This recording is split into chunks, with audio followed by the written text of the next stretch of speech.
Orang yang berkebutuhan khusus beserta para lansia adalah golongan yang paling berisiko tinggi terpapar disfagia mulut. Di saat fungsi dan struktur mulut memburuk, akan menjadi sulit bagi mereka untuk menjalankan fungsi-fungsi mulut seperti mengunyah, menelan, dan bahkan dapat menyebabkan mereka mudah tersedak saat makan. Disfagia mulut yang parah atau persisten dapat menimbulkan malnutrisi atau pneumonia aspirasi, di mana keduanya dapat mengancam nyawa. Untuk menghindari komplikasi-komplikasi ini, kedua golongan ini sangat dianjurkan untuk mempraktikkan olahraga mulut untuk mengurangi tekanan dan kekakuan pada otot mulut mereka. Selain itu, olahraga mulut juga dapat memperbaiki fungsi mulut seperti mengunyah dan menelan, memungkinkan mereka untuk mendapatkan nutrisi yang cukup dan mencapai hidup yang sehat dan berkualitas. Pada video ini, saya akan memperagakan kepada Anda semua bagaimana kita bisa melakukan olahraga mulut bagi kelompok berisiko tinggi. Kita semua tentunya sudah mengetahui bahwa masyarakat Taiwan telah memasuki periode di mana populasi lansia mulai meningkat drastis, diikuti oleh negara-negara Asia Tenggara lainnya yang juga akan segera menyusul. Maka dari itu, kami berharap para praktisi gigi dapat menyadari betapa pentingnya hal ini dan mengajarkan orang-orang ini yang termasuk kelompok berisiko tinggi itu sehingga mereka dapat menerapkan dan merasakan keuntungannya dalam jangka waktu yang berkepanjangan. Mari kita lakukan bersama-sama selangkah demi selangkah. Kita mulai dengan olahraga mulut dasar. Pertama adalah menarik nafas dalam-dalam. Tarik nafas melalui hidung dan hembuskan nafas melalui mulut. Lalu sekali lagi tarik nafas dan hembuskan.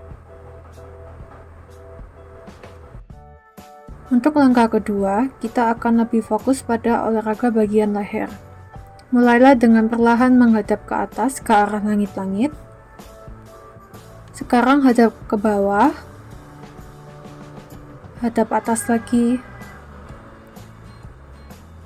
hadap bawah,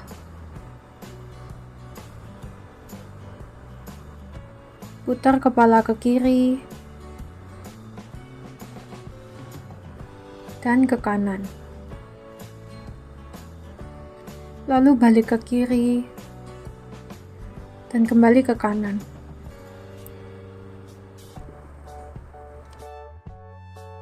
Berlanjut pada langkah ketiga, olahraga pipi.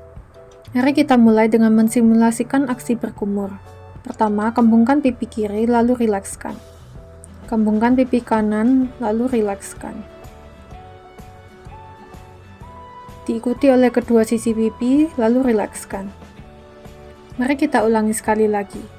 Kembungkan pipi kiri, lalu rilekskan. Kembungkan pipi kanan, lalu rilekskan. Diikuti oleh kedua sisi pipi, lalu rilekskan. Untuk langkah keempat, kita akan melakukan beberapa gerakan lidah. Pertama, julurkan lidah kita sejauh mungkin, lalu tarik kembali. Ulangi sekali lagi. Sekarang, julurkan lidah kita ke samping. Pertama ke kiri, lalu ke kanan, ke kiri, dan ke kanan lagi. Perlahan gerakan lidah memutari bibir sebalik arah jarum jam. Sekarang ke arah jarum jam. Langkah kelima, pijat kelenjar air ludah. Kelenjar air ludah itu terdiri atas kelenjar parotid, kelenjar submandibular, dan kelenjar sublingual. Mari kita mulai dari kelenjar parotid kita. Letakkan 4 jari di depan kedua telinga kita. Pijat ke depan ke arah menuju mulut kita. Lalu letakkan ibu jari pada jaringan lunak di sekitar segitiga submandibular. Pijat sampai ke dagu kita.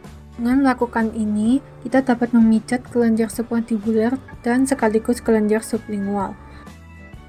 Angka ke-6, latihan pengucapan. Baca dengan lantang, ikuti video. Pa pa pa pa pa pa pa pa pa pa pa pa pa pa pa pa pa pa la la la la la la. Selanjutnya, kami akan memperagakan bagaimana perawat dapat membantu mereka yang berkebutuhan khusus dalam mempraktikkan olahraga mulut untuk merilekskan otot mereka dan membantu mereka beradaptasi dalam mengikuti perawatan mulut. Pijat desensitisasi mulut. Pertama-tama, pijat lengan dan bahu terlebih dahulu. Ini bertujuan untuk membuat para lansia atau mereka yang berkebutuhan khusus menjadi lebih rileks. Lalu beralih ke pijat bagian wajah bibir. Tekan pipi, dahi, sendi temporomandibular, dan dagu dengan telapak tangan selama 5 detik.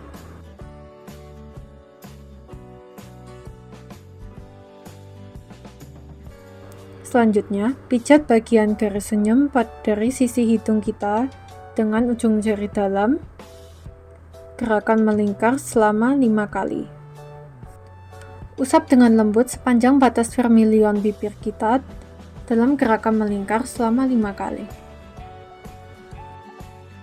Letakkan 2 jari di dalam dan di luar bibir. Cubit dengan lembut bagian atas dan bawah bibir. Tiap bagian 5 kali.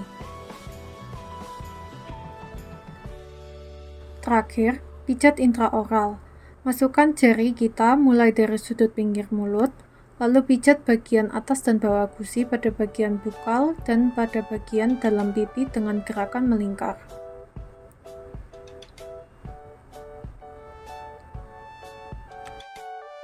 Olahraga mulut setiap sebelum makan 3 kali sehari, tidak perlu lagi mengkhawatirkan kesehatan mulut.